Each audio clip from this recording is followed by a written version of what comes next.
बात बिहार की सियासत की। बिहार में 2/3 बहुमत के लिए गृह मंत्री अमित शाह ने 60 दिन का मास्टर प्लान तैयार किया है। कल ही बिहार में संगठन की 2 महत्वपूर्ण बैठकों से अपने चुनावी प्लान को उन्होंने एक्टिवेट कर दिया।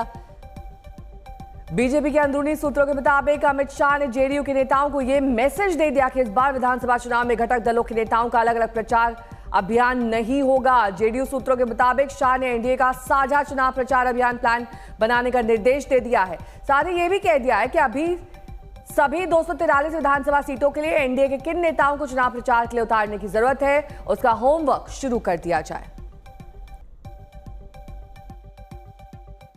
यहां के प्रदेश अध्यक्ष जी ने एक रोड मैप बनाया है चुनाव जीतने का। वो रोड मैप के इंप्लीमेंटेशन के लिए मेरी सभी कार्यकर्ताओं के साथ, चुने हुए चुनिंदा 300-400 कार्यकर्ताओं के साथ बैठक है। इसमें आप सभी के लिए जिम्मेदारी का भी निर्धारण होगा और काम का भी निर्धारण होगा।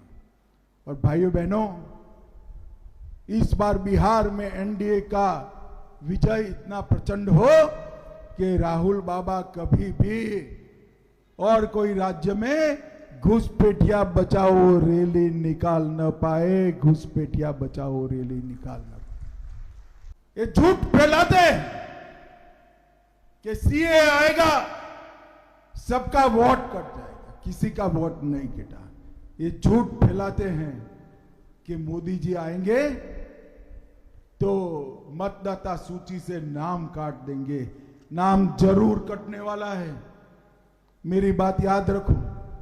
चुनाव आयोग जरूर नाम काटने वाला है, मगर भारत के नागरिकों का नहीं, घुसपैठियों का नाम काटने वाला है।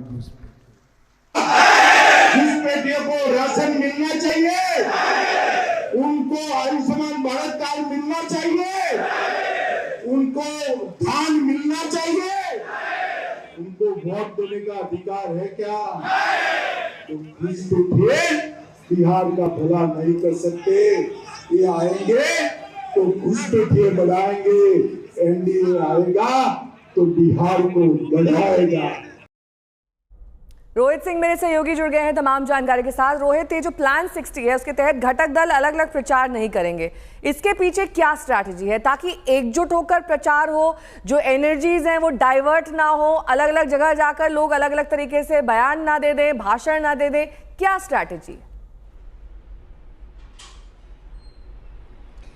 देखिए, एक जो बड़ी स्ट्रैटेजी जो नज़र आ रही है वो ये है कि एकजुटता दिखनी चाहिए। ऐसा ना लगे कि सब जो है अलग अलग पार्टियां जो है एक दूसरे के खिलाफ जो है कुछ अगर बयानबाजी कर रही है, क्योंकि जैसे हम एनडीए में देखते हैं चिराग पासवान से इतना रुख जो है जितना नाम मांझी रखते हैं, कभी कभी आपने देखा होगा दोनों केंद्र में मंत्री भी हैं। नीतीश कुमार भी कई बार ऐसी चीज़ें जो है वो गलती से बोल जाते हैं या फिर उम्र का तकाजा है, ये तमाम चीज़ें जिससे कि एनडीए को काफ़ी जो है एक तरीके से कहे तो एम्बेरसमेंट भी कभी कभी हो जाता है। तो ऐसी चीज़ों से बचने के लिए, ताकि एक संदेश जो है वो एकजुटता का जाए और कोई किसी से अलग बयानबाजी ना करे, मुझे लगता है इसी कारण से जो है ये प्लान बनाया गया है कि तमाम जो एनडीए के घटक दल है पांचों के पांचों वो एक साथ कहीं भी प्रचार करने जाएंगे, ताकि एकजुटता के साथ साथ शक्ति प्रदर्शन भी जो है वो हो सके कि एनडीए पूरी तरीके से एकजुट है और उसमें कहीं से भी कोई इस दरार या टकरार की कोई खबरें नहीं है, ये दिखाने की कोशिश जरूर हो रही है। बहुत बहुत शुक्रिया इस तमाम जानकारी के लिए आपका।